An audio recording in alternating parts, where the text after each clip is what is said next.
আল্লাহর নবীজি মুহাম্মদুর রাসূলুল্লাহ সাল্লাল্লাহু আলাইহি ওয়াসাল্লাম বলেছেন, ইন্না আউওয়ালা মা ইউসআলু আনহু ইয়াউমাল কিয়ামাতি ইয়ানি আল-আবদ মিনান নাঈম আইয়ুকালা লাহু। আল্লাহর নবীজি বলেন, কিয়ামতের দিন বান্দাকে আল্লাহ রাব্বুল আলামিন যত নিয়ামত দিয়েছেন, যত অনুগ্রহ বান্দার প্রতি আল্লাহ করেছেন, আল্লাহ তাআলা সর্বপ্রথম কিয়ামতের দিন বান্দাকে দুইটা জিনিস সম্পর্কে জিজ্ঞাসা করবেন। সমস্ত নিয়ামতের মধ্যে দুইটা নিয়ামত সম্পর্কে আল্লাহ প্রথমে জিজ্ঞাসা করবেন। কয়টা নিয়ামত? আল্লাহ রাব্বুল আলামিন বলবেন, আলাম নুসিহা লাকা জিসমিক। জিসম মানে হচ্ছে দেহ, জিসম মানে হচ্ছে বডি। আল্লাহ রাব্বুল আলামিন বলবেন, আলাম নুসিহা লাকা জিসমিক। ও বান্দা, আমি আল্লাহ রাব্বুল আলামিন কি তোমাকে সুন্দর একটা বডি দেই নাই? আমি আল্লাহ কি তোমাকে সুস্থ একটা স্বাস্থ্য দেই নাই? দিছেন কিনা বলেন? আলাম নুসিহা লাকা জিসমিক, আমি কি তোমাকে সুস্থ সবল একটা দেহ দেই নাই? দিছেন কিনা বলেন? আজকে এশার নামাজ পড়ো নাই কেন? এই যে নামাজ না পড়া অবস্থা মারা গেলে আমি আল্লাহ কি তোমাকে নামাজ পড়ার জন্য কি সুন্দর সুস্থ একটা দেহ দেই নাই? আপনারা যারা নামাজ পড়েন নাই, আপনি আপনাকে জিজ্ঞেস করুন, এই যে ভূমিকম্প হয়েছে গত পরশুদিন, হয়েছে কিনা বলেন? কি দেখছেন? আমরা আলেম ওলামারা এই জাতিকে কোরআন হাদিস দিয়ে বয়ান করে যেটা বছরের পর বছর যুগের পর যুগ বুঝাইতে পারি নাই, অক্ষম হয়ে গেছি, আমরা ব্যর্থ হয়েছি। আল্লাহ মাত্র কয়েক সেকেন্ডের মধ্যে হাতে কলমে জাতিকে সেটা বুঝাই দিয়েছে। কি ঠিক আছে কিনা? সেটা কেমন? আপনারা যারা দেখেছেন ভিডিওগুলো, পরিবারের সবাই খাবার খেতে বসেছে, সকালবেলা খাবার খেতে বসেছে, টেবিলের মধ্যে খাবার দেওয়া আছে, ঠিক এই মুহূর্তে ভূমিকম্প শুরু হয়ে গেছে। এক লোকমা মুখে দিয়েছে, আরেক লোকমা মুখে দেওয়ার জন্য মুখের কাছে তুলেছে, এমন অবস্থায় যখন ধাকুতে দিয়েছে, ওই লোকমার মুখে নেওয়ার সাহস করে নাই। এমনকি মা চলে যাচ্ছে মায়ের পথে, বাবা চলে যাচ্ছে বাবার পথে, কলিজার টুকরা ছোট্ট বাচ্চাটাকে পর্যন্ত নিতে ভুলে গেছে। দেখেন নাই? দেখছেন কিনা বলেন? আপনি কি শিখলেন? আজকে রাত্রেতে ভূমিকম্পে গোটা দেশ ধ্বংস হয়ে যাবে না, এই ব্যাপারে গ্যারান্টি কি? যেই কোনো মুহূর্তে একটা জনপদ লন্ডভন্ড হয়ে যেতে পারে, পারে কিনা বলেন? সুতরাং বিপদ আসার পূর্বে, আযাব আসার পূর্বে, গজব আসার পূর্বে আপনি আল্লাহর দিকে ফিরে আসেন। আমরা যদি আল্লাহর দিকে ফিরে আসি, আমরা যদি পরিবর্তন হয়ে যায়, আমরা যদি সংশোধন হয়ে যায়, আমরা যদি মুত্তাকি হয়ে যায়, আল্লাহ তো আমাদের উপর আর গজব দিবেন না। দিবেন? আমি বলতে চাইছিলাম, আমার এই তরুণ, আমার এই কলিজার টুকরা ছাত্র যুবক ভাইয়েরা, এই কিশোররা যদি বদলে যায়, তাহলে বদলে যাবে আমাদের সমাজ। ওরা বদলে গেলে বদলে যাবে বাংলাদেশ, ওরা বদলে গেলে বদলে যাবে গোটা বিশ্ব। ঠিক কিনা বলেন? ওরা আমাদের জন্য বোঝা না। আল্লাহ যেন এই কলিজার টুকরোগুলোকে সমাজের, দেশের, বিশ্বের সম্পদ হিসেবে আল্লাহ যেন কবুল করেন, জনশক্তিতে আল্লাহ যেন কবুল করেন বলি আমি। আল্লাহ যেন প্রত্যেকটা ছাত্র, তরুণ, যুবককে তাদের পিতামাতার দৃষ্টিনন্দনকারী, চক্ষু শীতলকারী সন্তান হিসাবে কবুল করেন বলি আমি। শুধু সন্তান হলে হবে না, এমন সন্তান দরকার যে সন্তানের কারণে পিতামাতাকে মানুষ দোয়া করে। ঠিক কিনা বলে? আমার ভাইয়েরা, নবীজি মুহাম্মদুর রাসূলুল্লাহ সাল্লাল্লাহু আলাইহি ওয়াসাল্লাম তার ইন্তেকালের পূর্ব মুহূর্তে এই জাতির জন্য এমন একটা চমৎকার হাদিস রেখে গেছেন। সে হাদিসটা হলো ঐতিহাসিক, বিখ্যাত, নন্দিত হাদিসটা হলো এই, আল্লাহ রাসূল বলেন, ইযা মাতাল ইনসানু ইনকাতা আনহু আমালুহু ইল্লা মিন সালাসা। মানুষ যখন ইন্তেকাল করে, মানুষ যখন মারা যায়, যাবে না? আজ এখানে তাফসীরের ময়দান, আগামীকালকে সকাল 10টায় জানাজার ময়দান হতে পারে, নাকি পারে না? যারা যারা জবাব দিলেন না, আপনাদের কাছে বোধহয় মালাকুল মউত আগের থেকে খবর পাঠাইছে। আপনারা মৃত্যুর ব্যাপারে নিশ্চিত যে আজকে রাত্রে আমরা জীবিত থাকব। মানুষ যখন ইন্তেকাল করে, মানুষ যখন দুনিয়া থেকে চলে যায়, তার নামাজের আমলের দরজা বন্ধ হয়ে যায়, তার রোজার আমলের দরজা বন্ধ হয়ে যায়, তার হজের দরজাগুলো আমলের দরজা বন্ধ হয়ে যায়। কিন্তু এমন তিনটা দরজা আছে যে দরজাগুলো কিয়ামত পর্যন্ত বান্দা মরে গেলেও তার এই আমলের দরজাগুলো খোলা রাখবেন কে? এখন একটু আমরা আমাদের সাথে মিলাই দেখি এই তিনটা দরজা আমার আপনার তৈরি আছে কিনা, ঠিক কিনা বলেন। কোন সেই তিনটা দরজা? কোন সেই তিনটা ভাগ্যের দরজা? কল্যাণের দরজা, সফলতার দরজা, বরকতের দরজা। এই তিনটা দরজা আমি মারা গেলেও আল্লাহ আমার জন্য খোলা রাখবেন কিয়ামত পর্যন্ত। সকলে বলি আমিন। এক নম্বরে হচ্ছে ইল্লা মিন সাদাকাতিন জারিয়া, ইল্লা মিন সাদাকাতিন জারিয়া। সেটা হলো আল্লাহর কোন বান্দা, আল্লাহর কোন বান্দি যখন কোরআনের জন্য, আল্লাহর ঘর মসজিদের জন্য, মাদ্রাসার জন্য, নিজের আত্মীয় স্বজনের জন্য, সমাজের দুস্থ মানবতার জন্য সহযোগিতার হাত বাড়ায়, আল্লাহ নবীজি বলেন এই মানুষটা মারা গেলেও কিয়ামত পর্যন্ত তার এই সদকায়ে জারিয়ার দরজাকে আমি আল্লাহ খোলা রাখবো। সুবহানাল্লাহ। শুধু খোলা রাখবো তা না, আরেক জায়গায় নবীজি বলেন তোমাদের কারো যখন উট প্রসব করে, তোমাদের কারো যখন বকরি প্রসব করে, সেই বাচ্চাটা যখন প্রসব করে তখন তার মালিক তাকে খুব আদর করে, যত্ন করে, লালন পালন করে। আপনারা যারা গরু পালেন, যারা ছাগল পালেন, তারা অবশ্যই এই বিষয়ের সাথে পরিচিত। বাছুর যখন মায়ের গর্ভ থেকে আসে, গাভীর মালিক তখন অত্যন্ত সতর্কতার সাথে আদর করে, যত্ন করে তাকে লালন করতে থাকে, পালন করতে থাকে। নবীজি বলেন আল্লাহর কোন বান্দা যখন, বান্দি যখন আল্লাহর সন্তুষ্টির জন্য মসজিদ মাদ্রাসায় এতিম অসহায় আত্মনিপীড়িত মানবতার জন্য কিছু দান করে, খরচ করে, আল্লাহ তাআলা নিজ দায়িত্বে তার ওই দানকে, সদকাকে নিজ দায়িত্বে লালন পালন করে বড় করে তোলেন। সুবহানাল্লাহ।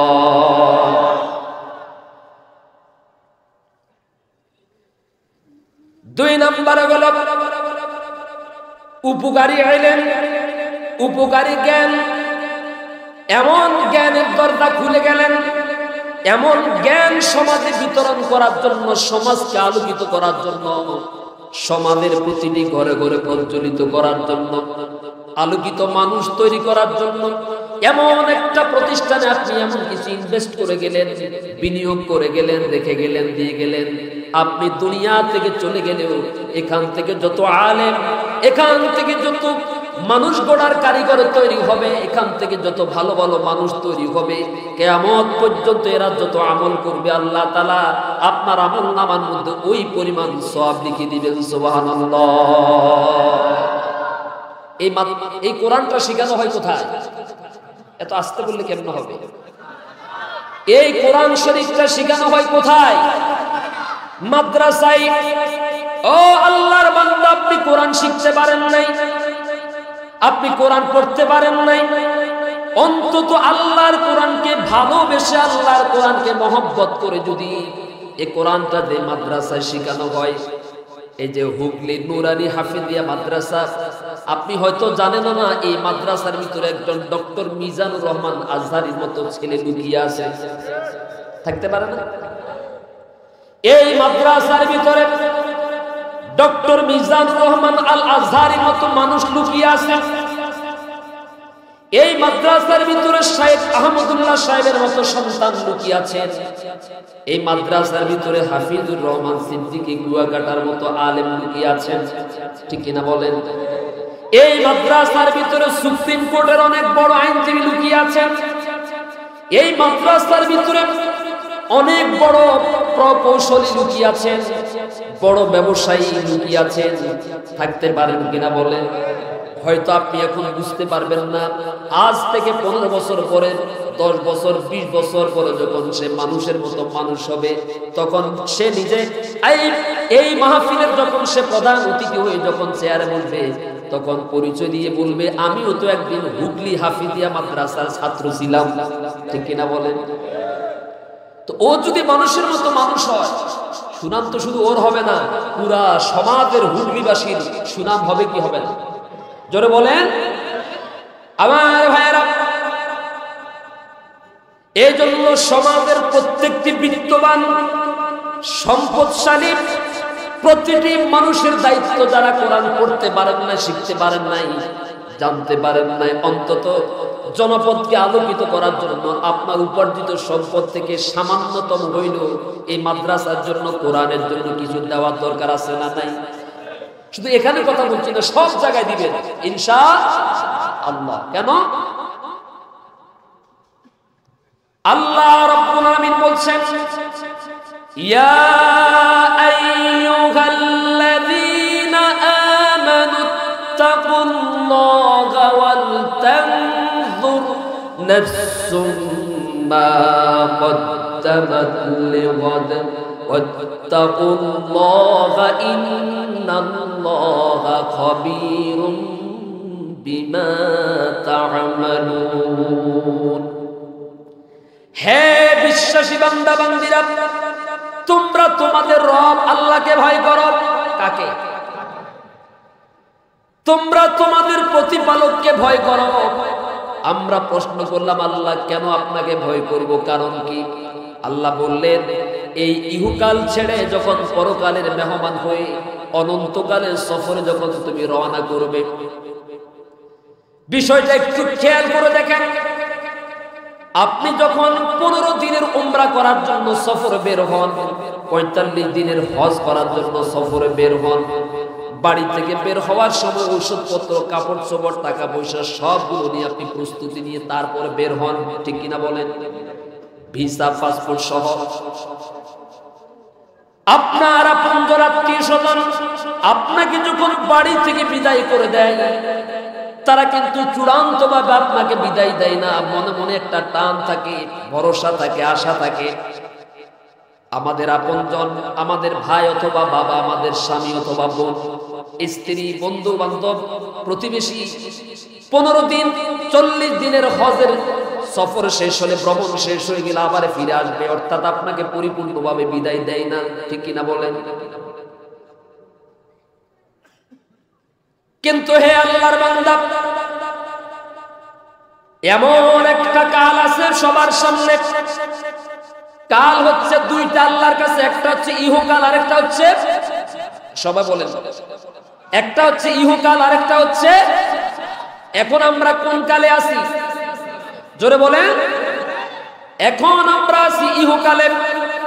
কিন্তু যখন প্রাণ বেরিয়ে যাবে, মালাকুল মউত যখন মাথার কাছে চলে আসবে, প্রাণটা যখন বেরিয়ে যাবে, তখন আপনি যেই কালের মেহমান হয়ে যাবেন, তার নাম হচ্ছে পরকাল। তার নাম কি? ওইটা এমন একটা কাল, ওইটা এমন একটা যুগ, যে কাল থেকে আপনাকে আর কখনো ফিরে আসার সুযোগ দেওয়া হবে না। যে কালে একবার ভ্রমণে বের হলে সেখান থেকে আর ফিরে আসার কোনো সম্ভাবনা কি? আসার সম্ভাবনা আছে? সেই অনন্তকালের লম্বা সফরে, দুনিয়ার 15 দিনের ভ্রমণে যদি আপনি বের হন, প্রস্তুতি নিয়ে বের হন, খাবার দাবার, টাকা পয়সা নিয়ে বের হন, কিন্তু এই কাল থেকে অনন্তকালের লম্বা সফরে যখন আপনি মেহমান হয়ে রওনা করবেন, সেই পরকালের মেহমান হওয়ার জন্য আগে ভাগে কিছু জমা করে রাখার দরকার আছে না? না, আল্লাহ সেটা বলছেন, ওয়াল তানজুর নাফসুম মা কদ্দামাত লিগাদ। প্রত্যেকটা মানুষের ভেবে দেখা উচিত, প্রতিটি মানুষের চিন্তা করে দেখা উচিত, ইহকাল থেকে পরকালের মেহমান হয়ে যখন চলে যাবে, ওই পরকালের জন্য সে আগে ভাগে কি জমা করেছে, কি সঞ্চয় করেছে। সুবহানাল্লাহ বলেন। কে বলছেন? প্রত্যেকটি মানুষের এটা চিন্তা করে দেখা উচিত, ভেবে দেখা উচিত। সে তো দুনিয়া অল্প কয়েকদিন বসবাস করার জন্য, একটু ঘুমানোর জন্য কত দামি খাটের ব্যবস্থা করলো। সে তো পৃথিবীতে একটু ভালো খাবারের জন্য কত কিছু করলো। এত সুন্দর এই যে আসবাবপত্র, আভিজাত্যপূর্ণতার যে মনোভাব, এটা তো সব নিঃশ্বাস যতক্ষণ আছে ততক্ষণ পর্যন্ত। কিন্তু সে যে এখান থেকে চলে যাবে, যে অনন্তকালের মেহমান হয়ে যাবে, সে অনন্তকালের জন্য লম্বা সফরের জন্য সে কি জমা করেছে তাকে চিন্তা করে দেখা উচিত। কে বলছে? জোরে বলে। তার মানে বোঝা গেল বান্দা যদিও সেই কাল সম্পর্কে ধারণা না রাখে, আল্লাহ রাব্বুল আলামিন ঠিকই জানেন এবং বুঝেন ওই পরকালটা কতটা ভয়ঙ্কর হবে, যে কবরের মধ্যে তার জন্য কোনো লাইটিং এর ব্যবস্থা থাকবে না, কোনো ফ্যানের ব্যবস্থা থাকবে না, কোনো যোগাযোগের ব্যবস্থা থাকবে না। মাঝে মাঝে আমরা তো এমনও দেখি হাঁটু পর্যন্ত কবরের পানির মধ্যে আপনজনকে শোয়া রাখতে বাধ্য হই, ঠিক কিনা বলেন? এই মানুষটা মৃত্যুর আগ মুহূর্ত পর্যন্ত 2 লক্ষ 3 লক্ষ টাকা দামের খাটের মধ্যে শুয়েছিল গতকাল রাত্রে। দামি মশারি, দামি কম্বল ইত্যাদি ইত্যাদির ভিতরে চমৎকার করে সে ঘুমিয়েছিল, কিন্তু সামনে আগত যে রাত তার জন্য অপেক্ষা করতেছে, এই রাত আর দুনিয়ার রাত না, এটা হলো পরকালের রাত, কবরের প্রথম রাত্রি। আল্লাহু আকবার বলেন। যাদেরকে কবরে দাঁড় করানো হলো ওদের হাঁটু পরিমাণ পানি, এরকম হয় না? একদিকে পানিগুলোকে কবর থেকে বের করে দেওয়া হচ্ছে, অন্যদিকে আবার শাঁ করে পানিগুলো নিচ থেকে বের হচ্ছে। এমনটা হয় কি হয় না?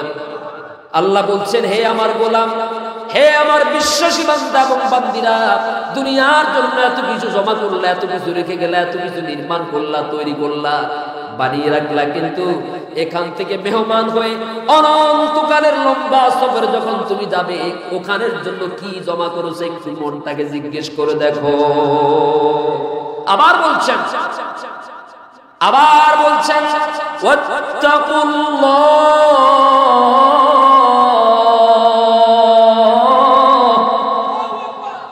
আবার বলছেন আল্লাহকে ভয় করো। কুরআনুল কারীমের কোন জায়গায় আল্লাহ রাব্বুল আলামিন আয়াতের শুরুতে অথবা শেষে এভাবে শুরু এবং শেষে এইভাবে বলেন নাই, কখনো আগে বলেছেন অথবা কখনো শেষে বলেছেন, কিন্তু এই পরকালের পুঁজি, পরকালের সম্পদ সম্পর্কে আল্লাহ রাব্বুল আলামিন 2 বার বলেছেন। আগেও বলেছেন আল্লাহকে ভয় করো, পরে বলেছেন আল্লাহকে ভয় করো। তার মানে হলো পরকাল এমন একটা কাল, যে কালের মধ্যে আল্লাহ ছাড়া বন্ধু হিসাবে আর কাউকে পাওয়া দেওয়ার কোনো সম্ভাবনা।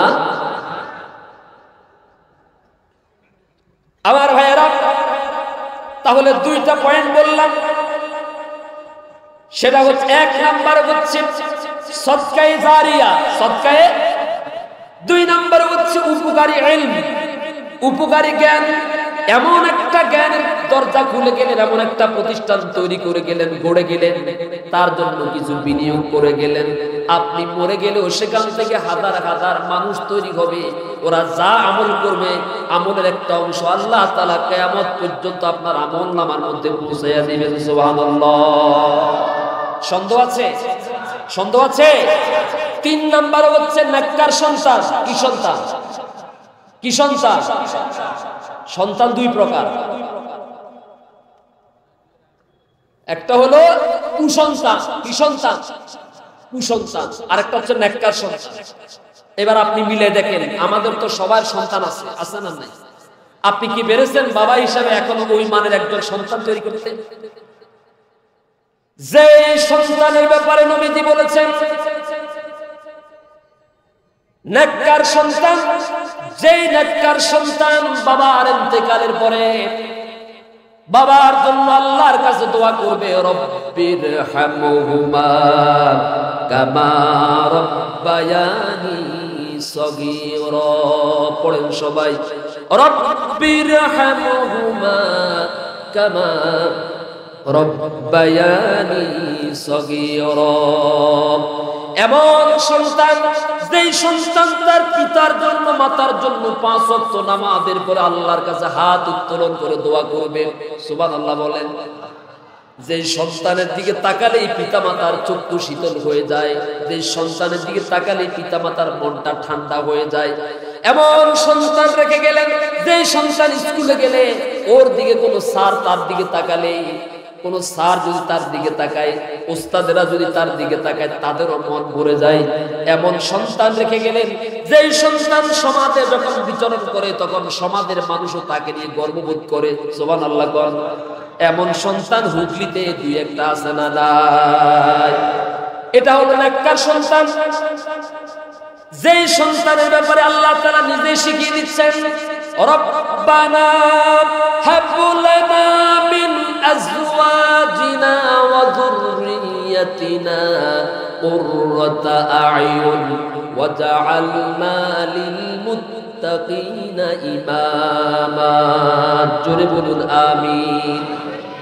রব্বানা হাব লানা, ও আমাদের প্রতিপালক আমাদেরকে দান করেন, মিন আজওয়াজিনা, এমন স্ত্রী দান করেন, অযুররিয়াতিনা, এমন নেককার সন্তান দান করেন, কুররাতা আয়ুন, যেই স্ত্রীর দিকে তাকালেই, যেই সন্তানের দিকে তাকালেই, ছেলের দিকে মেয়ের দিকে তাকালেই আমাদের চক্ষুটা শীতল হয়ে যাবে। সুবহানাল্লাহ। এমন সন্তান আমাদেরকে দান করেন। ওয়াজআলনা লিল মুত্তাকিনা ইমামা, ও আল্লাহ আমাকে এমন সন্তানের বাবা বানান। কে শিখে দিচ্ছেন? ও আল্লাহ আমাকে এমন সন্তানের বাবা বানান, ও আল্লাহ আমাকে এমন সন্তানের মা বানান, যে সন্তান শুধু সন্তান হবে না, ইমাম হবে না, বরং সমস্ত মুত্তাকিদের ইমাম হয়ে যাবে। বলি আমিন। আল্লাহ আমাকে এমন সন্তান দান করো যে সন্তান মুত্তাকিদের নেতা হবে। সুবহানাল্লাহ। এখন আমাদের অধিকাংশ সন্তান কি মুত্তাকিদের নেতা হয় নাকি চোর ডাকাতের নেতা হয়? অঙ্ক মিলে দেখে কি আল্লাহর কোরআনের সাথে কি হিসাব মিলে? কথা কোন না কোন মিলে? আল্লাহ বলেছেন তোমরা আমার কাছে দোয়া করো, ও আল্লাহ আমাদেরকে এমন নেককার সন্তান দান করো, যেই সন্তানের চেহারার দিকে তাকালে আমাদের চক্ষুটা শীতল হয়ে যাবে, মন ভরে যাবে, যেই সন্তানের জন্য আমাদের সমাজের সম্মান বৃদ্ধি পাবে। আমরা দুনিয়া থেকে চলে গেলেও সন্তানের আমলের কারণে কিয়ামত পর্যন্ত আমাদের আমল নামার মধ্যে তুমি সওয়াব পৌঁছায়া দিবে। ও আল্লাহ এমন সন্তান দিও না যেই সন্তানের জন্য বাবা রাস্তায় উঠতে পারে না। ও আল্লাহ এমন সন্তান দিও না যে সন্তানের জন্য বাবা বাজারে উঠতে পারে না, দোকানে উঠতে পারে না। এমন সন্তান আছে না নাই? চাঁদাবাজির অভিযোগ, আসতে বলি, চাঁদাবাজির অভিযোগ, মাস্তানির অভিযোগ, খুন খারাপির অভিযোগ, ধর্ষণের অভিযোগ, ইফটিলিং এর অভিযোগ, বাবাখোরের অভিযোগ। বাবা তখন এতগুলো অভিযোগ সহ্য করতে না পেরে তখন আল্লাহকে বলে, আল্লাহ যদি এই কুসন্তান না দিয়ে আমার এই দুইটা কলা গাছ দিতা, হুগলি বাজারের পাশে দুইটা কলা গাছ রোপণ করে রাখতাম, সকাল বিকালে মানুষের কলা খেয়ে আমার জন্য স্পেশাল করে দোয়া করতো। বলে কি বলে না? এটা কি আনন্দের সাথে বলে নাকি দুঃখের সাথে বলে? কিসের সাথে বলে? আবার কিছু কিছু বাবারা খুব গর্বে গর্ভবতী হয়ে যায়, আমার ছেলে ওয়ার্ড সভাপতি, বুঝতে পারি না, আমার ছেলেকে দেখলে মানুষের থরথর করে কাঁপে। আরে ভাই, আপনার ছেলেকে দেখলে মানুষের থরথর করে কাঁপবে কেন? আপনার ছেলেকে দেখলে মানুষ আনন্দে উল্লসিত হয়ে যাবে, আপনার ছেলের জন্য মানুষের দোয়া করবে, ঠিক কিনা বলে? আপনার ছেলেকে দেখলে মানুষ 3 গ্লাস পানি খায়, এরকম আছে না? ও আল্লাহ এমন সন্তান দিও না যে সন্তানকে দেখলে মানুষের কলিজা শুকাই যায়। ও আল্লাহ এমন সন্তান দিও না যে সন্তানের কারণে 3 গ্লাস পানি খাওয়া লাগে। ও আল্লাহ এমন সন্তান দিও না আমি মারা গেলেও মানুষ ওর কারণে আমার লানত দিবে, গজব দিবে, বদদোয়া দিবে। এরকম দুই একটা সন্তান আমাদের নোয়াখালীর কোন উপজেলাতে নাই। যারা মানুষের ঘর ভাঙে, যারা মানুষের বাড়ি ভাঙে, যারা মানুষের জায়গা জমি অন্যভাবে দখল করে, আছে না নাকি? 2 লাইন বাড়াই বলতেছি, আমি কিন্তু বাংলাদেশের মানুষ, তাও আবার নোয়াখালী। ও আল্লাহ এমন সন্তান দিও না আমি ভালো মানুষ হইল আমার সন্তানের কারণে মানুষ আমাকে লানত দিবে, আমাকে গজব দিবে, বদদোয়া দিবে, অভিশাপ দিবে, এমন সন্তান আমারে দিও না। কে শিখে দিচ্ছে? এমন সন্তান দান করো যে সন্তানের চেহারার দিকে তাকালে চক্ষুটা শীতল হয়ে যাবে। আল্লাহ আমাদেরকে বুঝার তৌফিক দান করুন। হে তরুণ, হে যুবক ভাইয়েরা, নবীজি যে 3টা সদকায়ে জারিয়ার কথা বলেছেন তার মধ্যে 3 নাম্বার হচ্ছে নেককার সন্তান। কি সন্তান? হে আমার কলিজার টুকরা ছাত্র তরুণ যুবক ভাইয়েরা, আপনারা বদলে গেলে সমাজ বদলে যাবে, বলি ইনশাআল্লাহ। আপনারা বদলে গেলে দেশ বদলে যাবে ইনশাআল্লাহ। আপনারা দেশের জন্য বোঝা না হয়ে দেশের জন্য জনশক্তিতে রূপান্তরিত হবেন ইনশাআল্লাহ। মোবাইলের পিছনে রাত 2টা-3টা পর্যন্ত মাহফিল করে যখন যাই, রাত 2টা-3টা পর্যন্ত গ্রুপে গ্রুপে ক্লাস 7-এ পড়ে, 6-এ পড়ে, 8-এ পড়ে, কলেজে পড়ে, পড়ার টেবিলে না থেকে একেবারে মাগরিবের পর থেকে যে মুনাজাতে বসে ফ্রি ফায়ার খেলতে থাকে, হঠাৎ করে পাগলের মতো হো করে চিৎকার মারে, আসে না? মনে হচ্ছে যেন ওরে শিয়ালে কামড়াইছে, আসে না? এরকম হঠাৎ করে চিল্লাই উঠে, আবার মাঝে মাঝে মারামারিও লাগে। এরকম খবর আছে না? বন্ধু সামান্য কথা কাটাকাটি করে আরেক বন্ধুকে 2 জনে মিলে মেরে ফেলেছে, এরকম ঘটনা কি বাংলাদেশে নাই? এরপরে মাদকের জন্য টাকা না পেয়ে, নেশার টাকা না পেয়ে, এমবি কেনার জন্য টাকা না পেয়ে মাকে জবাই করে টুকরা টুকরা করে ফ্রিজে ঢুকে রেখেছে, এই খবর তো বাংলাদেশে আছে। এমবি কেনার টাকা না পেয়ে বাবাকে জবাই করে হত্যা করেছে, এরকম খবর তো আছে। ওই যে আপনারা দেখছেন ভোলাতে যে একজন মুহাদ্দিসকে, সাধারণ মানুষ না, একজন আলেমের ছেলে, উনি মুহাদ্দিস, এটা কামিল মাদ্রাসা, চিন্তা করছেন সমাজ কোথায় গিয়ে দাঁড়িয়েছে। উনি একজন মুহাদ্দিস, ওনার ছেলে ওনাকে পিছন থেকে কোপ দিয়ে দুনিয়া থেকে বিদায় করে দিয়েছে। হে আমার তরুণ কলিজার টুকরা ছাত্র যুবক ভাইয়েরা, পড়ার টেবিলে ফিরে আসো। কোন টেবিলে? আরো জোরে বলুন। আমার দেশে এখানে অনেক স্যারেরা আছে, যদি পরীক্ষার হলগুলোতে যথাযথভাবে গার্ড দেওয়া হতো, গার্ড ফিরানোর কোনো সুযোগ নাই। প্রত্যেকটা স্কুল কলেজ মাদ্রাসা যদি 100% হক আদায় করে যদি তারা পরীক্ষা নিতেন, তাহলে বুঝা যেত যে কত দানে কত চাই। ঠিক কিনা বলেন? কতজন পাশ করে দেখা যায়, তখন কিন্তু ঠিকই তারা পড়ার টেবিলে ফিরে আসবে। আবার স্যাররাও কি করবেন, যখন দেখা যাচ্ছে টেস্ট পরীক্ষায় 90 জনের মধ্যে 60 জন ফেল, এখন স্যার হেড স্যার বলতেছেন না ছোট ভাই, এখন পরিস্থিতি সম্পর্কে আপনার নিশ্চয় ধারণা আছে, বেশি উল্টাপাল্টা করবেন না, যেভাবে বলছি সেভাবে করেন, এতে সবাই অনুমতি দিয়ে দেন। হেড স্যার তো দিন পাই। এরকম ঘটনা কিন্তু নোয়াখালীতে হয় না, নাকি হয়? যার কারণে এই তথাকথিত বড় ভাইদের কারণে আমাদের অনেক ছোট ভাইদের ভবিষ্যৎ নষ্ট হয়ে যায়। এই বড় ভাইরা, তথাকথিত নামদারি এই বড় ভাইগুলো, এরা আমাদের যুবকদের ভবিষ্যৎ নষ্ট করে, এরা আমাদের ছাত্রদের মাথা নষ্ট করে দেয়, এরা তাদের হাতে লাঠি তুলে দেয়, এরা তাদের হাতে ইয়াবা তুলে দেয়, এরা তাদের হাতে অস্ত্র তুলে দেয়। 50 টাকা 100 টাকার বিনিময়ে তারা কোথাও আগুন দিতে, মারপিট করতে দ্বিধাবোধ করে না। ঠিক কিনা বলেন? বর্তমানে আরেকটা ভাইরাসের নাম হচ্ছে কিশোর গ্যাং। কি গ্যাং? আরো জোরে বলেন। আপনাদের এই এলাকাতে কিশোর গ্যাং নাই? আপনারা কি করেন? আপনারা কি করেন? কিসের ভয়? নবীজি মুহাম্মদুর রাসূলুল্লাহ সাল্লাল্লাহু আলাইহি ওয়াসাল্লাম বলেছেন, মান রাআ মিনকুম মুনকারান ফালইয়ুগাইয়িরহু বিয়াদিহি। যদি তোমার সামনে তোমার এলাকায় কোনো অন্যায় অপকর্ম হতে দেখো, তখন তুমি নিজ হাতে সেটার প্রতিরোধ করো, মোকাবেলা করো। আল্লাহু আকবার বলেন।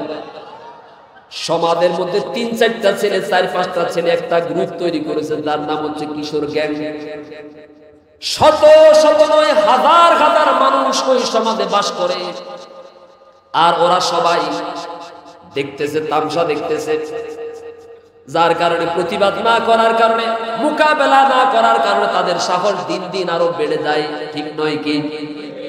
সবাই যদি একটু উঠে দাঁড়ান, আপনার এই এলাকায় কারা কারা মাদকের সাথে জড়িত, সামাজিকভাবে জুমার খুতবার খতিবের নেতৃত্বে ঐক্যবদ্ধভাবে ওকে সমাজ থেকে প্রথমে দাওয়াত দেন, নসিহত করেন, বুঝান। যদি সংশোধন না হয় প্রশাসনিকভাবে ব্যবস্থা নিন। তাও যদি ঠিক না হয় তাকে সমাজ, তাকে সহ তার পুরো পরিবারকে সমাজ থেকে অবাঞ্ছিত ঘোষণা করুন।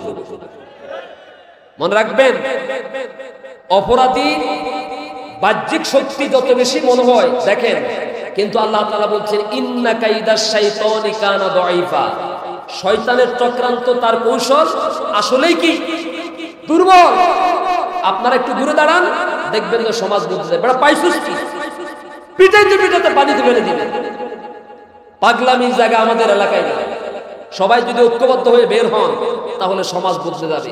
কিন্তু যদি আপনি প্রতিবাদ না করে, আরেকজনের ছেলে নষ্ট হয়েছে আমার সমস্যা, আরেকজন খারাপ কাজ করতেছে আমার সমস্যা, আমার সমস্যা কি, আমার সমস্যা কি বলতে বলতে একদিন আপনার মেয়েকে নিয়ে টান মারবে, একদিন আপনার ছেলেকে খুন করে ছাড়বে, একদিন আপনার ঘরে ঢুকবে যদি প্রতিবাদ না করেন, ঠিক কিনা বলেন? এই জন্য আমাদের আল্লামা বলে গেছে, বিড়ালের মতো 500 বছর বাঁচতে চাই না, সিংহের মতো 1 ঘন্টা বাঁচতে চায়, বীরের মতো 1 ঘন্টা বাঁচতে চায়, ঠিক কিনা বলেন? দেখবেন পরিস্থিতি পাল্টে যাবে। হুজুর পরিবেশ খারাপ, ওয়াজ কালামে বুঝি শুনি করি। আরে ভাই কিসের পরিস্থিতি খারাপ? আপনি পরিবর্তন হয়ে গেলে পরিস্থিতি এমনি পরিবর্তন হয়ে যাবে। আপনি ঘুম থেকে জাগলে, আপনি বসা থেকে শক্তভাবে দাঁড়াতে পারলে পরিস্থিতি এমনিতে পাল্টে যাবে ইনশাআল্লাহ। এটা আমাদের ছাত্র, আমাদের তরুণ, আমাদের যুবকরা আমাদেরকে শিক্ষা দিয়েছে, ঠিক কিনা বলেন? এজন্য আজকে এখানে এই মাহফিলে অনেক ছাত্র ভাইদেরকে দেখতে পাচ্ছি। তাদের প্রতি আমার অনুরোধ হলো, ভাই এই যে থানাগুলো আছে, থানাতে তো ওসির দরকার, ঠিক কিনা বলেন? তুমি টার্গেট নাও, আমি থানার ওসি হব, আমি জেলার এসপি হব, আমি ডিসি হব, আমি সচিব হব, আমি এই সমাজের একদিন চেয়ারম্যান হব, আমি এই মসজিদের একদিন সভাপতি হব, আমি এই মাহফিলের একদিন সভাপতি হব, প্রধান অতিথি হব। এমন যোগ্যতা, এমন ক্যারিয়ার, এমন ভাবে তুমি পড়ালেখা করো যাতে করে মানুষ তোমাকে একদিন ফুলের মালা দিয়ে রিসিভ করার জন্য রাস্তায় দাঁড়িয়ে থাকবে, ঠিক কিনা বলেন? কিন্তু সারাটা জীবন যদি মোবাইলের পিছনে এইভাবে শেষ করে দাও, সব শেষ হয়ে যাবে। কি চালাইবা? অটো চালাইবা? 5 মাস 1 বছর পরে দেখবেন যে অটোর যন্ত্রণায় রাস্তা তো চলা যাবে, এত বাড়া বাড়তেছে। মাটি কাটবা না, এখন আর মাটি কাটার জন্য ওই তবলার ওরা আছে না, এখন মেশিন দিয়ে সেটা করো, ওইটা চালাইতে হলে তোমাকে শিক্ষিত হওয়া লাগবে, ঠিক কিনা বলেন? আড্ডা বাদ দাও, বন্ধু বান্ধবের সাথে সন্ধ্যার পর আড্ডা দিও না। আল্লাহর রাস্তে মা বাবার মুখ উজ্জ্বল করো, শিক্ষকদের মুখ উজ্জ্বল করো, সমাজের মুখ উজ্জ্বল করো। তুমি তোমার লক্ষ্য উদ্দেশ্যকে স্থির করো যে আমি অমুক ব্যক্তির মতো বড় শিক্ষিত হতে চাই, সম্মানিত হতে চাই। আল্লাহ সবাইকে কবুল করুন।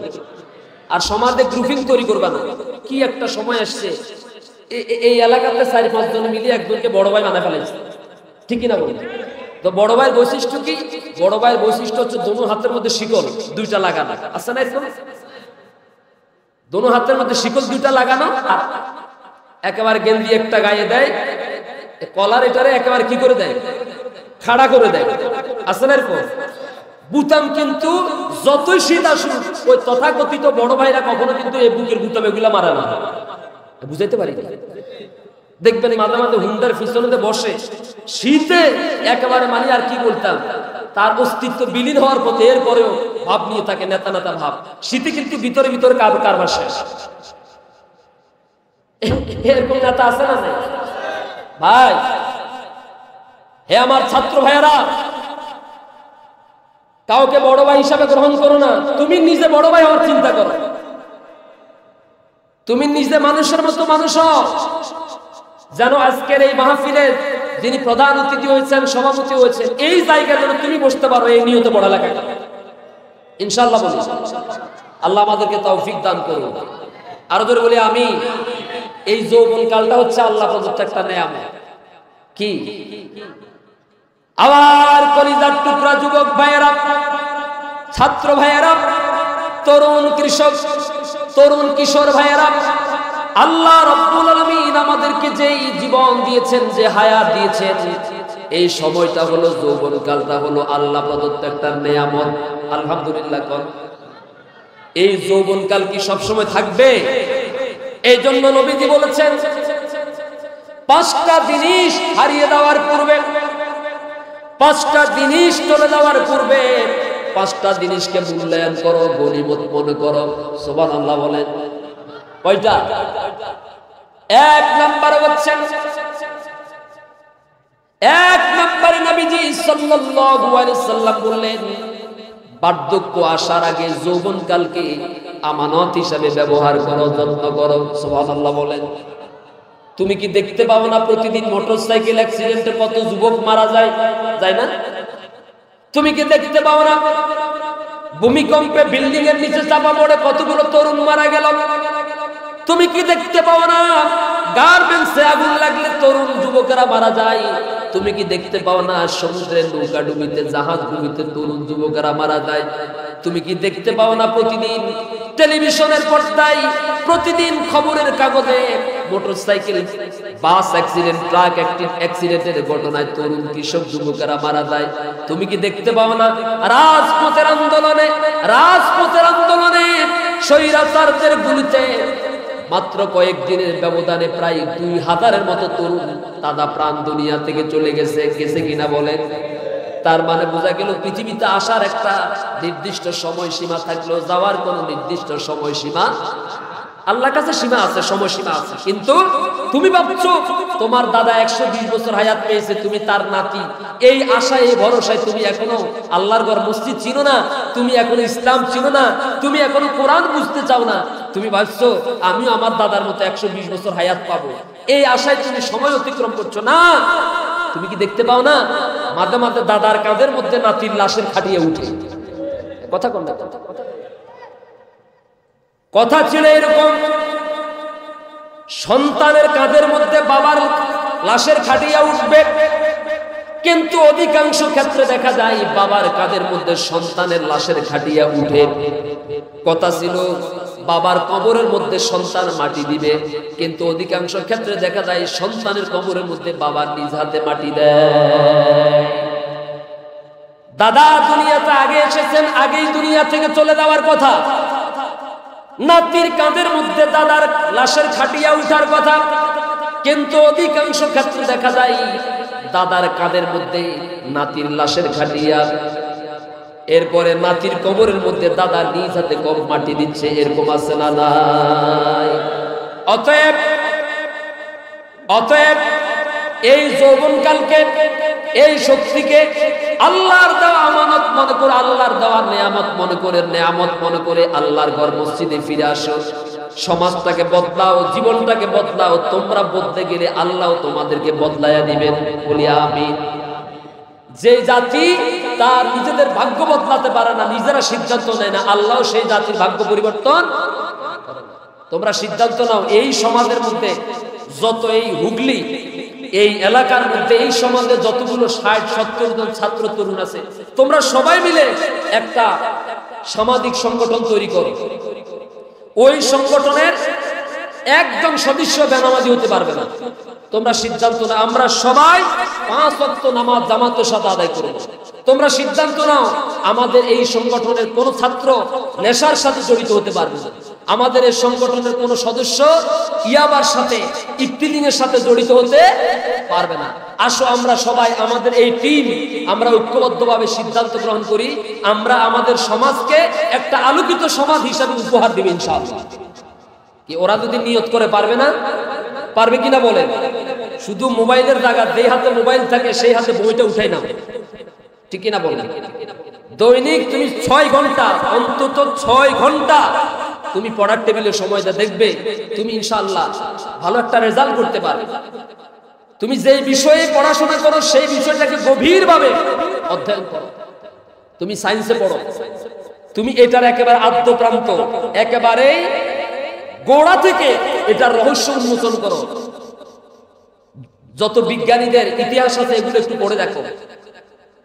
বিজ্ঞানী নিউট্রন তুমি তার জীবনী পড়ে দেখো, তোমার মতো এইভাবে মোবাইল নিয়ে সারা রাত এখানে এইভাবে বসে থাকে না, ঠিক কিনা বলো? ইবনে সিনা, আল বেরুনি, এই সমস্ত যে বিজ্ঞানীদের দুই একজনের নাম আমি বললাম, তুমি একটু ওদের জীবনী নিয়ে একটু ঘাটাঘাটি করো, পড়াশোনা করো, দেখবে তারা কিভাবে সফলতার শীর্ষে উপনীত হয়েছে। আজও পৃথিবীর মানুষ শ্রদ্ধার সাথে সম্মানের সাথে তাদেরকে স্মরণ করছে। তুমি কি নিয়ত করলে, তুমি কি পারবে না আল বেরুনির মতো, তুমি কি পারবে না ইবনে সিনার মতো, তুমি কি পারবে না স্যার আইজ্যাক নিউটনের মতো হতে? চেষ্টা করলে কি পারা যায় না? পারা যায় কিনা বলেন? আমাদের বাংলাদেশে, আমাদের বিশেষ করে আমাদের এই অঞ্চলের মানুষগুলো, আমরা নদীমাতৃক এলাকার উপকূলীয় হওয়ার কারণে আমরা মোটামুটি নির্ভেজাল খাবার খেতে পারি, সামুদ্রিক মাছ খেতে পারি। এই জন্য আমাদের মাথাগুলো, আমাদের বাচ্চাদের, আমাদের এই এলাকার সন্তানদের আলহামদুলিল্লাহ মেধা তুলনামূলক অনেক ভালো, কিন্তু আমরা এটাকে অযত্ন অবহেলায় আমাদের এই মেধাকে আমরা নষ্ট করে দিচ্ছি প্রতিনিয়ত এটার পিছনে, ঠিক কিনা বলেন? আমি শুধু আমার ভাইদেরকে, আমার আলোচনা ছিল অন্যদিকে, কিন্তু আমি তাদেরকে দেখে এবং তাদের আচার আচরণ দেখে একটু এই কথাগুলো না বলে পারলাম না। এই কথাগুলো বলা কি দরকার ছিল নাকি ছিল না? আপনারা কি চান না আমাদের এই ভাইগুলো একটু পরিবর্তন হয়ে যাক? চান কি না? এক একটা সন্তান যদি বদলে দেয় তাহলে এক একটা পরিবার আলোকিত হয়ে যাবে, ঠিক কিনা বলেন? তুমি যেদিন বিসিএস পাস করে যখন মায়ের কাছে ফোন দিবে, বাবার কাছে ফোন দিবে, বাবা মা আমি তো বিসিএস এ পাস করেছি, তুমি যেদিন মাকে ফোন দিবে, বাবাকে ফোন দিবে, আমি তো কলেজে চাকরি পেয়েছি, প্রবাসক হয়েছি, ওনারা কি খুশি হবে না বেজার হবে? অবশ্যই খুশি হবে। তোমাকে নিয়ে তারা গর্ব করবে, তোমার সমাজ, তোমার পরিবার আলোকিত হবে। আল্লাহ তুমি প্রত্যেকটি তরুণ, প্রতিটি ছাত্রকে আল্লাহ কবুল করো। এই সুন্দর স্বাস্থ্য, এটা হচ্ছে আল্লাহ প্রদত্ত নিয়ামত। আল্লাহ প্রদত্ত কি? শোনো, কিয়ামতের কঠিন মুসিবতের দিনে আল্লাহ রাব্বুল আলামিন সর্বপ্রথম বান্দাদের আমল নিয়ে, যত আমল আছে সব আমলের মধ্যে নামাজ সম্পর্কে আল্লাহ তাআলা জিজ্ঞাসা করবেন। অর্থাৎ আমলের মধ্যে আল্লাহ জিজ্ঞেস করবেন নামাজ সম্পর্কে। কি সম্পর্কে? জোরে বলেন। নামাজ সম্পর্কে জিজ্ঞাসা করবেন। আজ এখানে অনেক শত শত তরুণ আছে যারা মাগরিবের নামাজ পড়ে নাই, আসরের নামাজ পড়ে নাই, যোহরের নামাজ পড়ে নাই, কিন্তু এরা যদি রাতের বেলা এশার নামাজ না পড়ে মারা যায়, ফজরের পরে তাদের জানাজার নামাজ হবে কি হবে না? তো এবার আমরা হুজুররা যদি একটু উল্টি গাড়াই, ওয়াজ তো করছি, তো করে ঠিক করতে পারি নাই। সুতরাং ও যে মারা গেছে, মারা যাওয়ার আগে ওর মা বাবার কাছ থেকে খবর নেওয়া উচিত, এটা কি নামাজি ছিল নাকি বেনামাজি ছিল। আমরা হুজুররা যদি ঠিক হয়ে যেতাম তাহলে কিন্তু পুরা দেশ এমনিতে ঠিক হয়ে যেত। আমরাও 500-1000 টাকার লোক সামলাইতে পারি না। জানাজা পড়াইলে আবার হাদিয়ার জন্য খাড়াই থাকি, কবরে মাটি দিলেও হাদিয়ার জন্য খাড়াই থাকি, মিলাদ পড়াইলেও হাদিয়ার জন্য খাড়াই থাকি। লোভও সামলাইতে পারি না, সমাজকে বদলাইতে পারি না। আপনারা কি একমত নাকি দিব? সুতরাং যদি খবর নেন এই লোকটা কি নামাজি ছিল নাকি বেনামাজি ছিল, যদি সে নামাজি না হয় তাহলে বেনামাজি মার্কা ইমাম দিয়ে তার নামাজ পড়ানো হবে। যার জীবদ্দশায় নামাজ ছিল না তার মৃত্যুর পরে কিসের নামাজ? নামাজ তো ওই ব্যক্তির জন্য সারাটা জীবন তার সাথে নামাজের সম্পর্ক ছিল। আপনারা কি একমত নাকি দিব? সমাজের কোন বেহায়া বেপরদা নারী মারা গেলে তার জানাজা পড়াবো না। আমরা যদি মসজিদের মিম্বার থেকে ঘোষণা দেই, দেখবেন যে সব মহিলাগুলো ঠিক হয়ে যাবে। সমাজের কোন সুদখোর, কোন জালিম মারা গেলে তার জানাজা হবে না। জালিমের জানাজা যদি পড়তে হয় আরেক জালিমকে দিয়ে পড়াতে হবে। সুদখোরের জন্য জানাজা পড়াইতে হলে আরেক সুদখোরকে দিয়ে পড়াতে হবে। ঘুষখোরের জানাজা পড়াইতে হলে ঘুষখোরকে দিয়ে পড়াইতে হবে। দুর্নীতিবাজের জানাজা পড়াইতে হলে এই মার্কে ইমাম দিয়ে পড়াইতে হবে, ঠিক কিনা বলেন? আমাদের নোয়াখালীতে একটা কথা আছে, জেক্কা হদের নাতিন জামাই হেক্কা হদের, আমরা কি কর নাম না, জেক্কা হদের নাতিন জামাই হেক্কা হদের সিটু লিডার। নাতিন জামাইয়ের মান অনুযায়ী তো ফিডা বানাইতে হবে, আপ্যায়ন করতে হবে। সুতরাং যেটা মারা গেছে ওইটার জানাজা হবে ঠিক ওই মার্কা ইমাম দিয়ে। বুঝাইতে পারি? আল্লাহ আমাদেরকে বুঝার তৌফিক দান করুন। আরো জোরে বলি আমিন। সুতরাং কিয়ামতের দিন আল্লাহ তাআলা বান্দাদের যত আমল আছে সব আমলের মধ্যে সর্বপ্রথম নামাজের আমল সম্পর্কে জিজ্ঞাসা করবেন। সুবহানাল্লাহ। সুতরাং আজকের পর থেকে আর নামাজ পড়া লাগবে না তো, নাকি লাগবে? এ আমার ছাত্র ভাইয়েরা, তরুণ কিশোর যুবক ভাইয়েরা শুনেন, আল্লাহর রাস্তে আমি আপনাদের ভাই হিসাবে বলছি, যদি পায়েও ধরা লাগে, হাতেও ধরা লাগে, গলায়ও ধরা লাগে, তাও ধরবো। একটু পরীক্ষাটা করে দেখেন, আপনি এক সপ্তাহ টানা 40 দিন জামাতের সাথে নামাজ আদায় করে দেখবেন, আল্লাহ আপনার চেহারার মধ্যে নূর তৈরি করে দিবেন। আপনার চেহারাটা ঝলমল করতে থাকবে, চকচক করবে। আপনার দেখবেন যে মেধার দরজা আল্লাহ খুলে দিবেন, আপনি হয়ে যাবেন সমাজের একটা সম্পদ। একটু পড়ে দেখেন, যদি মেধা না থাকে আল্লাহ মেধা বৃদ্ধি করে দিবেন, যদি সম্মান না থাকে আল্লাহ সম্মান দান করে দিবেন। ঠিক কিনা বলেন?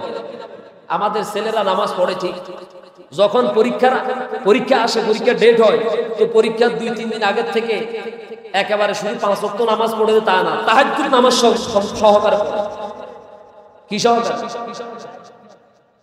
তোকে বিরুদ্ধে কই কেন, এই জন্য কথা কষ্ট।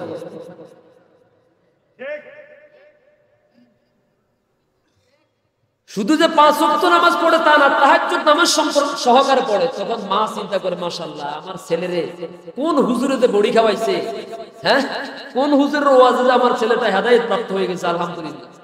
তো পরীক্ষা 7 দিন টানা 7 দিন তাহাজ্জুদ নামাজ সহকারে পড়লো। কারণ ওই যে রাত 3টার সময় উঠে লাগে, তো সারা মাস ছিল টোটো কোম্পানির ম্যানেজার, স্যারকে ফাঁকি দিয়েছে, মা বাবাকে ফাঁকি দিয়েছে। এখন পরীক্ষার আগে এত বেশি পড়ালেখা করে, রাত 3টার সময় উঠে আগে তাহাজ্জুদ পড়ে তারপর পড়ার টেবিলে বসে।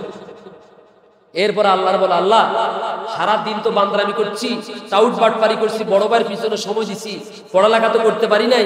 আজকে আমি যেটা দাগায় পড়ুন, শুধুমাত্র পরীক্ষার মধ্যে ওই প্রশ্নটাই আসে, বুঝাতে পারি না, আমার প্রশ্নগুলো কমন করে দিও। তো আল্লাহ তো দয়ালু, বান্দা বলছে আল্লাহরে সুবহানাল্লাহ করেন না, কি দয়ালু। পরীক্ষার হলে গিয়ে দেখলো যে আসলে তো মোটামুটি যা পড়ছে, তাহাজ্জুদ নামাজ পড়ি যেমনে বলছে এমনে ঠিক আছে। পরীক্ষা শেষ, আর মসজিদের সামনে দিয়ে হাঁটে না, এরকম আছে না নাই? এরপরে আবার 2 মাস পর্যন্ত মসজিদের সাথে সম্পর্ক নাই। যখন এবার খবর পাইছে যে আগামী সপ্তাহের এত তারিখে পরীক্ষার ফলাফল ঘোষণা করা হবে, আবার তাড়াতাড়ি মসজিদে, ও আল্লাহ কি লেখছি না লেখছি তুমি জানো আর আমি জানি, ছোট করিও না, অপমান করিও না, অন্তত শুধু পাস করার একটু কানি দিয়ে গেলেও সমস্যা নাই, অন্তত ইজ্জতকার জন্য একটু বাঁচে, আল্লাহ তুমি আমার পাস করে দিও। আবার পাস করার পরে আবার তার সাথে মসজিদের কোনো সম্পর্ক। এরকম ছাত্রছাত্রী লক্ষ্মীপুর ওইদিকে আছে, নোয়াখালীতে নাই যে আইয়ে।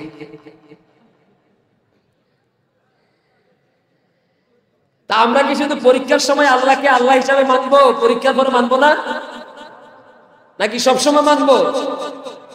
ছাত্র ভাইয়েরা, কর্মজীবনে যদি আপনি সফল হতে চান, সম্মানিত হতে চান, যিনি সফলতা দেওয়ার মালিক তিনি কে? গলা উঁচু করে জোরে সরে বলুন, সফলতা দেওয়ার মালিক কে? আপনি যদি পড়ালেখা নাও পারেন, দুর্বল, অক্ষম, পিছনের টেবিলে বসেন, আপনার কেউ দাম দেয় না।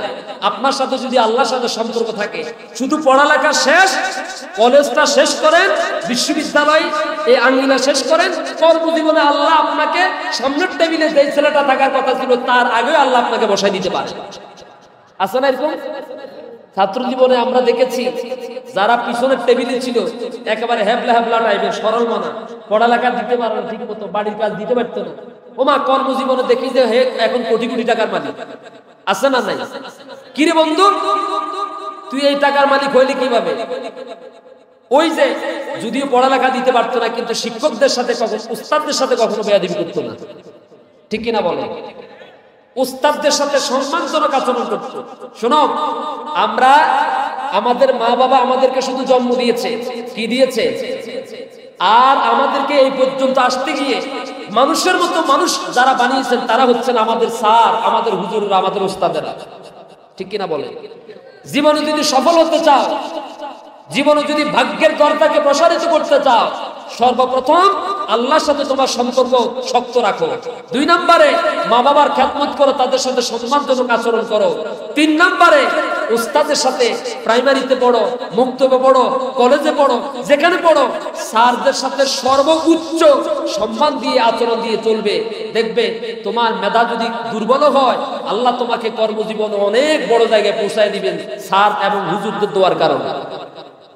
আমি দেখেছি মুক্তবের হুজুরের সাথে বেয়াদবি করার কারণে কর্মজীবনে তাকে ল্যাংটা হয়ে রাস্তায় হাঁটতে দেখেছি, পাগল হয়ে। তুমি মনে করো মুক্তবের হুজুর কয় টাকা বেতন পায়? মসজিদের মুয়াজ্জিন 3 টাকার গাবুর 3000 টাকার বেতনের চাকরি পায়। আমি পয়সাওয়ালা ছেলে, তুমি মাদ্রাসা খুবাইছো, স্কুলে আসো নাই, স্যার তোমাকে একটু বকা দিয়েছে, 2টা ব্যাট দিয়েছে, এই কারণে তুমি আবার তোমার সাঙ্গপাঙ্গদেরকে নিয়ে, কিশোর গ্যাংকে নিয়ে স্যারকে মারার জন্য চৌরাস্তার মোড়ে খাড়াইছে। এরকম খবর বাংলাদেশে আছে, আছে না? না, বই খুলে নকল করতেছে, স্যারে বাধা দিয়েছে, স্যারকে উল্টা ঘুষি মারে নকশা পাঠাই দিয়েছে, এই খবর বাংলাদেশে আছে, আছে না? নাই। আমার তরুণ ছাত্র যুব ভাইয়েরা, যদি সফল হতে চান, মানুষের মতো মানুষ হতে চান, আমি আমার ক্লাস 9-এর এখানে যারা আলেম ওলামারা আছেন, ক্লাস 9-এ আমাদের ওই যে হেদায়েতুন নাহুর একটা পড়া আছে, হরফেজার 17টা হরফেজার। তো ক্লাস 8-এ তো বুঝতাম না তেমন, যখন ক্লাস 9-এ উঠছি সর্বপ্রথম এই ফার্সিতে এটা একেবারে এইভাবে 2 লাইনের কবিতা, হরফেজার 17টা, বাও তাও কাফলাম ওয়াও মুজ মুজখলা রুব্বা হাসা মিনা আদাফি আনা আলা হাত্তা ইলা, এই 17টা হরফ হুজুরে দিছে, এগুলা আগামী কালকে মুখস্থ করে আসবে। আমরা তো গুরুত্ব দেই না। তা আমি তো বসছি সামনের টেবিলে, রুল নাম্বার 1 ছিল, কোনা দিয়ে ডাইন পাশে বসছি, এত বেশি গুরুত্ব দিই না। পরের দিন দেখলাম যে ওমা হুজুর তো আসার সময় খালি হাতে ফিরে আসে না, সাথে করে উস্তাদ, আর এক উস্তাদ 2 উস্তাদ নিয়ে আসছে। বুঝছেন তো বিষয়টা? আসিয়ে 1 নাম্বার দাঁড় করায় বলতে, বলো হুজুর ভুলি গেছি, মুখস্থ করি নাই, পড়ি নাই। দূর ব্যাগ একত্রিত করে এই দোনো কাঁধ পাঞ্জাবির উপর দিয়ে কাটি ফেলাইছে, রক্ত বাইরে গেছে। এমনকি 2 দিন গায়ের জ্বরে বিছানায় শোয়া ছিলাম, তবুও মাকে বলি নাই, বাবাকে বলি নাই, কেন আমার গায়ে জ্বর, আমার কি হয়েছে, এই কথা বলি নাই। কারণ আমি তো লজ্জিত হওয়ার দরকার, আমি পড়া পারি না, আমার হুজুর আমার মারছে।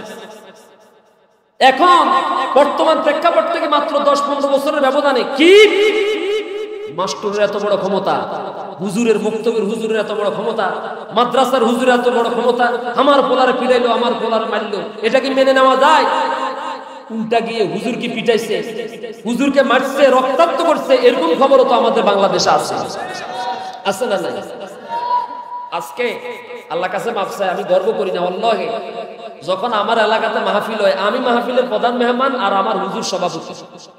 ওই হুজুর, যে হুজুর আমাকে পিটাইতে পিটাইতে আর কাউরে এরকম মারা নাই, মানে আমারে ভালো লাগছে, আমার রুল নাম্বার 1, আমি পড়া পারি নাই কেন, শিখি নাই কেন, অর্থাৎ এই শাসনটা, এই মাইরটা কিন্তু হুজুর আমাকে ক্ষোভে দেয় নাই, আমাকে ইচ্ছা করে মারেন নাই। অর্থাৎ আমাকে যদি তিনি আজকে পড়া মাইর না দিতেন, শাসন না করতেন, তাহলে আমি তো আরো দুর্বল হয়ে থাকতাম, ঠিক কিনা বলেন? এই মায়ের কারণে 2 দিন পর্যন্ত আসতে পারি নাই, শোয়াতে থাকি, গায়ে জ্বর অবস্থায় এই পড়া মুখস্থ করে, পরে মাদ্রাসায় আসে দেখি যে ওমা পড়া এটা এখনো গড়াগড়ি করতেছে, বুঝতে পারি না, মানে পড়া এটা এখনো গড়াগড়ি করতেছে, কেউ দিতে পারে না। তো এবার বললাম যে হুজুর আমি শিখছি, আমি পারি, আলহামদুলিল্লাহ। এখন আমি মাহফিলের প্রধান মেহমান, আমার হুজুর সভাপতি। যতবার হুজুরের সাথে দেখা হয় তখন বলি, হুজুর আপনার বেতের আঘাত, আপনার শাসন, আপনার মাইন্ড আজকে আমাকে এখানে নিয়ে এসেছে। আমরা কি ছাত্র ভাইয়েরা? আমি তো আপনাদের ভাই, আপনাদেরকে উৎসাহ দেওয়ার জন্য বলছি। আমার হুজুর যদি আমাকে না বকা দিতেন, আমাকে না শাসন করতেন, আমাকে না মারতেন, আমি হয়তো এখানে আসতে পারতাম। আমার ক্লাসের 65 জন ছাত্রছাত্রীর মধ্যে আমি কেবলমাত্র আল্লাহর বান্দাদের ইমামতি করার জন্য আল্লাহ আমার সামনে দাঁড় করায়, আর কেউ পারে না। মানে আমি বুঝতে পেরেছি ওই মাইটটাই আমার জন্য এটা একটা মারাত্মক ধরনের চমৎকার সারের মতো ভূমিকা পালন করেছে। আজকে ইসলামিয়া মাদ্রাসাতে মাগরিবের নামাজ পড়ছি, নোয়াখালী ইসলামিয়া কামিল মাদ্রাসা, আমি সেখান থেকে কামিল পড়ছি। আমার সানিশা হুজুর খুব অসুস্থ দেখলাম, হুজুরকে দেখে টুপি এটা কিন্তু ইসলামিয়া মাদ্রাসাতে একটু চলে না, আপনারা জানেন। ইসলামিয়া মাদ্রাসা, নোয়াখালী ইসলামিয়া মাদ্রাসা টুপি এটা একটু চলে না। তা আমি আমার এক ছাত্র ভাইরে বললাম যে তোর মাথার সাদা টুপিকে আমার দে, যাতে করে হুজুরে আমার দেখলে যেন মনে কষ্ট না পায়। বুঝতে পারছি? আমি ও আমার পিছনে, ও কিন্তু ফাজেলে অনার্স করে, তা আমি ওর সামনে হুজুরের অফিস 50 হাত দূরে থাকতে আমি জুতা খুলে রাখি গেছি। কারণ আমি চাই না যে আমার পায়ের জুতার আওয়াজ হুজুরের কানে গেলে হুজুর যেন এই কথা বলতে না পারে যে হেতে বোধহয় বড্ড হয়ে গেছে, এই জন্য হেতে হাড়ে কেমনে। এটাও যেন আমার উস্তাদ মনে কষ্ট না পায়। জুতা খুলে 50 হাত দূরে রেখে এরপরে হুজুর তুমি গিয়ে এই সাদা টুপি, হাওলাত করা টুপি এটা রাখি গেছি, মানে হুজুর যেন মনে কষ্ট না পায় যে আরে ওই ইসলামিয়া মাদ্রাসা থেকে গেছে সাদা টুপি নিয়ে, এখন বুঝি আসলো কালা টুপি নিয়ে, রঙ্গিলা টুপি নিয়ে, এটাও যেন মনে কষ্ট না পায় হুজুরে। এই জন্য আরেকজন থেকে সাদা টুপি একটা হাওলাত নিয়ে 22 মিনিট হুজুর রুমে গিয়ে হুজুর দেখা মাত্র বসা থেকে দাঁড়ায় গিয়া হাত ধরি, এরপরে কতক্ষণ পর্যন্ত কথা বলার পরে কয় যে আমার জন্য দোয়া করো। বলি হুজুর যেখানে যাই সুযোগ পাইলে আপনাদের জন্য দোয়া করি, আল্লাহ আপনাদেরকে সুস্থ রাখুন। আমার ভাইয়েরা, এত সহজে কিন্তু বড় হওয়া যায় না, এত সহজে কিন্তু সফল হওয়া যায় না, সম্মানিত হওয়া যায় না। সম্মানিত হতে হলে যারা আমাদেরকে মানুষ গড়ার দায়িত্ব, মহান পেশা হাতে নিয়েছেন, ওনাদের প্রাইমারি স্কুলে স্যারের বেতন অল্প কয় টাকা, আপনার বাবার কোটি কোটি টাকা আছে, এই জন্য আপনি স্যারকে দাম দেন না। এলাকার মুরব্বী, এলাকার বড় ভাই যারা আছেন, ওরা আপনার আত্মীয় না হলেও আল্লাহর রাস্তায় মোটরসাইকেলটাকে হালকা করে ব্রেক করুন, সাইকেল থেকে একটু নামে যান, চাচাকে সালাম দিন, আসসালামু আলাইকুম, ভালো আছেন জ্যাঠা, ভালো আছেন, আপনার শরীরটা ভালো আছে। জ্যাঠা চিন্তা করবে, কিরে বাবা, এত কোটি টাকার মালিকের ছেলে, ধনাঢ্য পরিবারের ছেলে, আমাকে জিজ্ঞেস করলো জ্যাঠা ভালো আছেন। এই যে জ্যাঠা আপনার জন্য একটা মানসিকতা তৈরি হলো, হাত তুলে দোয়া করার প্রয়োজন নাই, মনে মনে যে আপনার জন্য ভালো পজিটিভ চিন্তা করলো, এটাই আপনার কর্মজীবনে সফলতার জন্য বড় মাইল ফলক হিসেবে কাজ করবে, ঠিক কিনা বলেন? আর এখন আমাদের কি করে, আমাদের ছেলেরা কি করে, মোটর সাইকেলের যে আওয়াজ আছে এই আওয়াজ যথেষ্ট না, হুন্ডা চ্যালেঞ্জার 5 এর পিছনে কি একটা লাগাই দেয়, হুন্ডা স্টার্ট দিলে গড় গড় গড় গড় করে 3-4 কিলোমিটার পর্যন্ত মাটি থরথর করে কাঁপতে থাকে। এরকম বেয়াদব এই এলাকাতে একটাও হয়তো নাই। কি সমাজের সাথে মিলেনি? ওষুধ কি, মলম কি জায়গা মতো লাগে? মলম কি জায়গা মতো লাগে? তোমার হুন্ডার আওয়াজে জনপদ আতঙ্কিত, তোমার মোটরসাইকেলের আওয়াজে মানুষ 3 গ্লাস পানি খাওয়া লাগে ভয়ে, আছে না নাই? আবার মহিলা দাখিল মাদ্রাসার সামনে, মহিলা আলিম মাদ্রাসার সামনে, মহিলা কলেজের সামনে এতিম অসহায়ের মতো মনে হচ্ছে যেন 10 বেলার উপাস। কিছু ছেলেরা কলেজের সামনে হা করে এতিমের মতো তাকায় থাকে, ঠিক কিনা বলে? কখন কলেজ খুলবে, কখন মাদ্রাসা খুলবে, গেট খুলবে, আর ওরা ওদের খালাম্মাদেরকে রিসিভ করার জন্য পিছনে পিছনে হাঁটবে, ঠিক কিনা বলে? আমি তোমাদেরকে বলি, তোমরা মেয়েদের জন্য অপেক্ষা করো কেন? তুমি যদি মানুষের মতো মানুষ হতে পারো, মেয়ের মা, মেয়ের বাবা, তার মেয়ের বিয়ের প্রস্তাব নিয়ে তোমার বাবার কাছে চলে যাবে, তোমার মায়ের কাছে চলে যাবে। কুঙ্গারে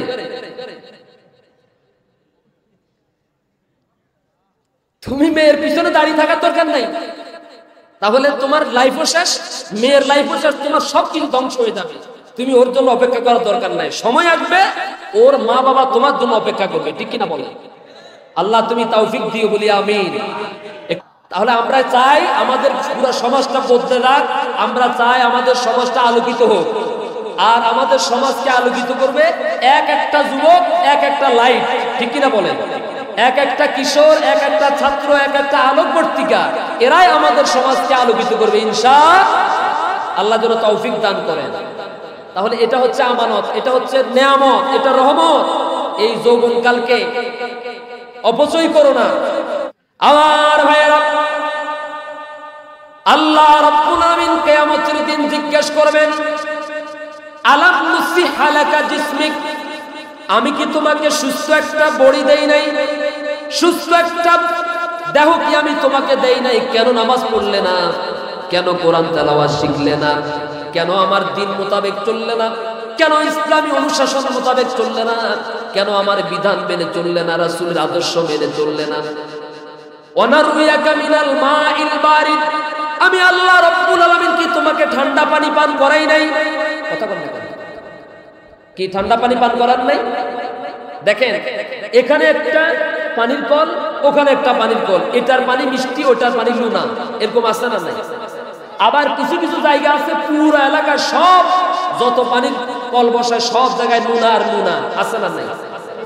এই যে পাতালের হাজার হাজার ফিট মাটির অভ্যন্তর থেকে কোন সে মহান স্রষ্টা, কোন সে মহান রব যিনি তার বান্দার প্রতি অনুগ্রহ করে এই পাতাল থেকে, মাটির অভ্যন্তর থেকে শত শত ফিট গভীর থেকে বান্দার জন্য এমন পানি কে তৈরি করে দেন?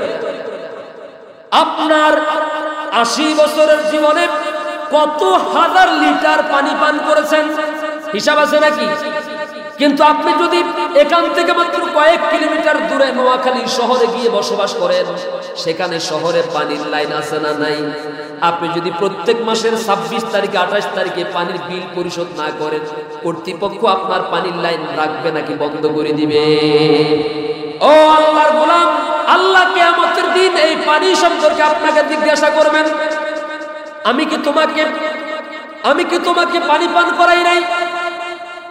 যত হাজার হাজার গ্যালন, হাজার হাজার লিটার পানি আমি আল্লাহর পক্ষ থেকে, আমি আল্লাহ দেওয়া পান করেছো, অথচ আমি আল্লাহর সেজদা দাও নাই, আমি আল্লাহর আইন তোমার কাছে ভালো লাগে নাই, আমি আল্লাহর হুকুম তোমার কাছে ভালো লাগে নাই। আল্লাহ রাব্বুল আলামিন কিয়ামতের দিনে পানি সম্পর্কে তাকে জিজ্ঞাসা করবেন। এই 70-80 বছরের জীবনে যত হাজার লিটার পানি পান করেছেন, আল্লাহ তো কোনোদিন ফেরেশতা পাঠায়া এই পানির বিল নেওয়ার জন্য পাঠাইছেন নাকি? ওই যে সূর্য, এই 100 বছরের জীবনে কত লক্ষ লক্ষ মেগাওয়াট বিদ্যুৎ আপনি গ্রহণ করেছেন, জীবনে আল্লাহ কোনোদিন বিদ্যুতের বিল নেওয়ার জন্য ফেরেশতা পাঠাইছেন নাকি? কথা বলেন না কেন? পাঠাইছেন। এই জমিনের যত দামি দামি ফলমূল আছে সবগুলো আল্লাহ আপনার জন্য রিজিক হিসাবে বরাদ্দ করে দিয়েছেন। কখনো তো আল্লাহ তাআলা এগুলোর জন্য বিল নিতে ফেরেশতাদেরকে পাঠান নাই, পাঠাইছেন নাকি? আমার ভাইয়েরা, প্রিয় বন্ধুগণ, এরপরে এই যে অক্সিজেন, প্রতিদিন কত শত লিটার অক্সিজেন আপনি গ্রহণ করছেন, আছে না নাই? এক সপ্তাহে কত লক্ষ টাকার অক্সিজেন, এক বছরে কত কোটি টাকার অক্সিজেন। আপনি যদি প্রাইম হসপিটালে গিয়ে এই অক্সিজেনের সিলিন্ডার নাকের মধ্যে লাগাই রাখেন, হসপিটাল কর্তৃপক্ষ আপনি মারা গেলেও বিল পরিশোধ না করা পর্যন্ত আপনার লাশ তারা হসপিটাল থেকে ছাড়বে নাকি বলে? কিন্তু আল্লাহ কি কোনোদিন ফেরেশতা দিয়া আপনার অক্সিজেনের বিল নেওয়ার জন্য পাঠাইছেন? এই যে এত নিয়ামত দিলেন, সুস্থ একটা যৌবন দিলেন, সুন্দর একটা হায়াত দিলেন, সুন্দর একটা চেহারা দিলেন, সুন্দর দুইটা চোখ দিলেন, দুইটা কান দিলেন, একটা জিহ্বা দিলেন, এত এত নিয়ামত আল্লাহ কেন দিলেন? উদ্দেশ্য একটা আছে না নাই? সে উদ্দেশ্য হচ্ছে ওমা খালাকাতুল জিন্না ওয়াল ইনসা ইল্লা লিয়াবুদুন। জোরে বলুন আল্লাহু আকবার। এ সব দিলাম, বিদ্যুতের বিল দেওয়ার দরকার নাই, আমার দরকার নাই, পানির বিল দেওয়ার দরকার নাই, অক্সিজেনের বিলও দরকার নাই, ফলমূল যা দিচ্ছি রিজিক হিসাবে সব তোমরা খাও, বিনিময়ে শুধু আমি আল্লাহর একটু গোলামি করো। সুবহানাল্লাহ। আমার এই কোরআনের বিধানটা মেনে আসো।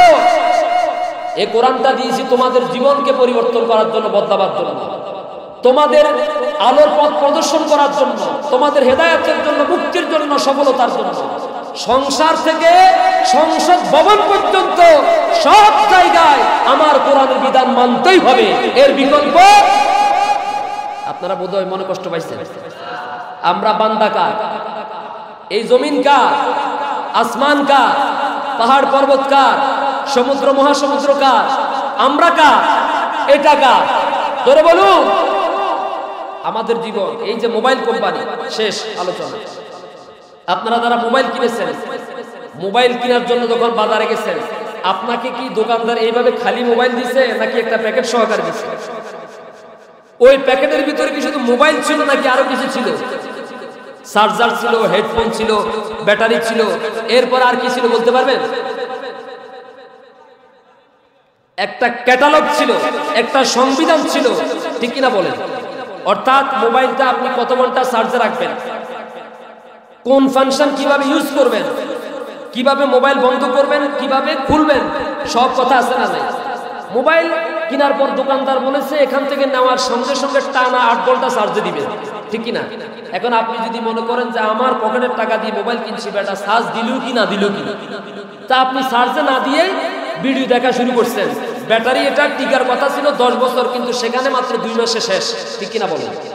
মোবাইল কোম্পানি বলেছে আমার মোবাইল কখনো চার্জিং এ রাখা অবস্থায় কথা বলা, তাহলে আগুন ধরার সম্ভাবনা আছে। আপনি যদি মনে করেন যে আমার মোবাইল আমি কিনেছি, এবার এটা চার্জিং এ রাখি কথা বলি, না হয় যেভাবে মন চায় সেভাবে কথা বলি, কার কি সমস্যা? তাহলে আগুন ধরার সম্ভাবনা আছে না? নেই? মাঝে মাঝে কি মোবাইল বাস্ট হয় না? কথা বল না কেন? হয় কি হয় না? আমার বন্ধুগণ, এই মোবাইল কোম্পানি আগে আবিষ্কার করেছে মোবাইল, পরে আবিষ্কার করেছে তার ক্যাটালগ, তার সংবিধান। মোবাইলটা আপনি কিভাবে পরিচালনা করবেন, যদি এই সংবিধান না মেনে মোবাইল চালান তাহলে কোম্পানি গ্যারান্টি দিয়েছে 10 বছর। যদি তার বিধান না মানেন তাহলে 10 বছরের জায়গায় 2 বছরের টিকার সম্ভাবনা। যেই কোনো মুহূর্তে মোবাইল বাস্ট হওয়ার সম্ভাবনা আছে। মোবাইল যদি বাস্ট হয় তাহলে আপনি মারা যাওয়ার সম্ভাবনা আছে। ঠিক তেমনি ভাবে আমার রব, আমাদের সকলের মালিক আল্লাহ রব্বুল আলামিন আমাদেরকে সৃষ্টি করলেন। আমাদেরকে আল্লাহ আগে সৃষ্টি করেন না, আগে সৃষ্টি করেছেন আল্লাহ। কোরআন, সংবিধান, সুবহানাল্লাহ বলে বিষয়টা মিলান। মোবাইল কোম্পানি আগে বানাইছে মোবাইল, পরে বানাইছে সংবিধান, আর আল্লাহ আগে বানাইছেন সংবিধান, পরে বানাইছেন আমাদেরকে। সুবহানাল্লাহ কোন? আগে কি বানাইছেন, পরে কি বানাইছেন? আমাদেরকে বানাইছেন। কথা বলেন, আগে কি বানাইছেন, এরপরে কি বানাইছেন? আমাদেরকে বানাইছেন। তার মানে বোঝা গেল আমাদের চাইতে আল্লাহর কোরআনের এই বিধান মানার জন্য যদি কল্লাও দেওয়া লাগে, আল্লাহর কোরআনের এই আইন মানার জন্য রক্ত দেওয়া লাগে, আল্লাহর কোরআনের এই আইন মানার জন্য জেল খাটাও লাগে, তবু তুমি থাকবে। এরপরে আমার বিধান তোমার জীবনের চাইতে আগে আগে থাকবে। সুবহানাল্লাহ। আগে কি? যদি এটা মানো তাহলে তোমার দুনিয়ার জীবনও সফল, আখিরাতের জীবনও সফল। আমি তো তোমাদেরকে আলোর পথ দেখাবার জন্য কোরআন নাযিল করেছি। সুবহানাল্লাহ। কিতাবুন আনজালনাহু ইলাইকা লিতুখরিজান নাসা মিনাজ যুলুমাতি ইলান নূর।